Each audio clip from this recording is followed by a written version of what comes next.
కాంగ్రెస్ హయాంలోనే నష్టం చేసింది కృష్ణా జిల్లాలకు సంబంధించి మళ్ళీ వాళ్ళ విమర్శిస్తారు మళ్ళీ నేను చెప్పగలుగుతా కానీ ఆ సబ్జెక్ట్ డైల్యూట్ అయితేమో మొన్న వాళ్ళ సెక్రటరీ రాహుల్ బొజ్జానే కుండ బద్దలు కొట్టినట్టు కుల్లం కుల్లా చెప్పిండు కాదే. రాహుల్ బొజ్జా గారు ఎంత స్పష్టంగా చెప్పిండే మొన్న కుల్లం కుల్లా చెప్పిండు. ఏం చెప్పిండు? తెలంగాణ ప్రభుత్వం 1 సంవత్సరానికి మాత్రమే తాత్కాలికంగా ఒప్పుకున్నది.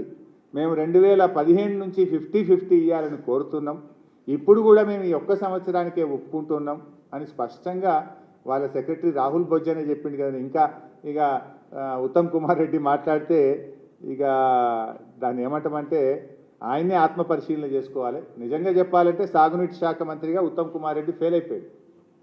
మొదటి సంవత్సరంలో 6,50,000 ఎకరాలకు నీళ్ళు ఇస్తా అని అసెంబ్లీలో గంభీరమైన ఉపన్యాసం చేసిండు.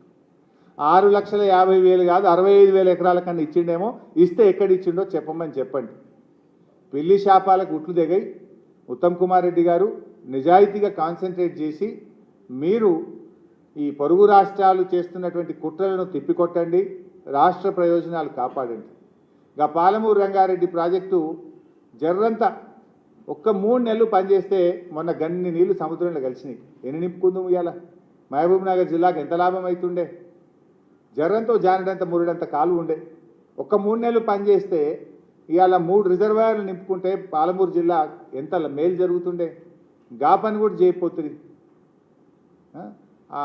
ఏంటి మేడిగడ్డ ప్రాజెక్ట్నేమో పండబెట్టిరి, పాలమూరు ఎత్తిపోతల పథకాన్నేమో పక్కకు పెట్టిరి, మూలకు పెట్టిరి.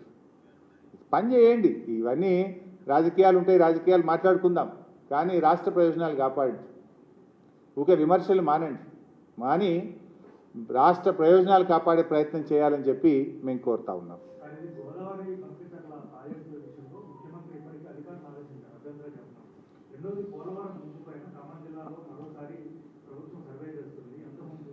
బైసాబ్ అక్కడనేమో నవంబర్ నెలలో ఆర్థిక మంత్రికి ఉత్తరం రాసిండు డబ్బులు ఇవ్వమని.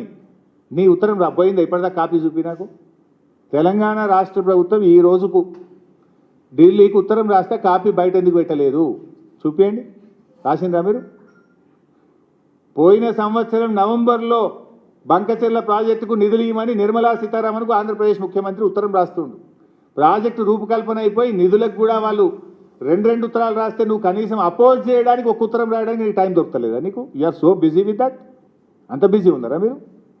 ఏది ఉత్తరం మీకు మీడియాకు రిలీజ్ చేయాలి కదా, చేసిండ్రా? ఎందుకు రాస్తలేరు మరి? అది ఎప్పుడు దొంగలు పడ్డాక 6 నెలల కుక్కలు పొరిగినట్ట?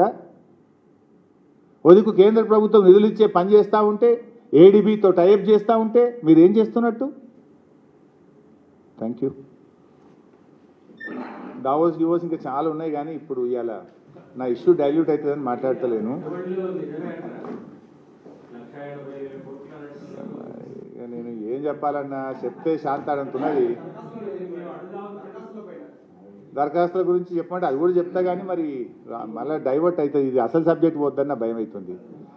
అందులో సింపుల్ ఒక మాట చెప్తానే, దావోస్లో పోయి మెగా కృష్ణారెడ్డి రేవంత్ రెడ్డి అగ్రిమెంట్ చేసుకోవాలి. అవే ఇద్దరు జూబ్లీహిల్స్లో రోడ్ ఇతలు ఒక ఆయన ఉంటాడు, రోడ్ అవతల ఒక ఆయన ఉంటాడు.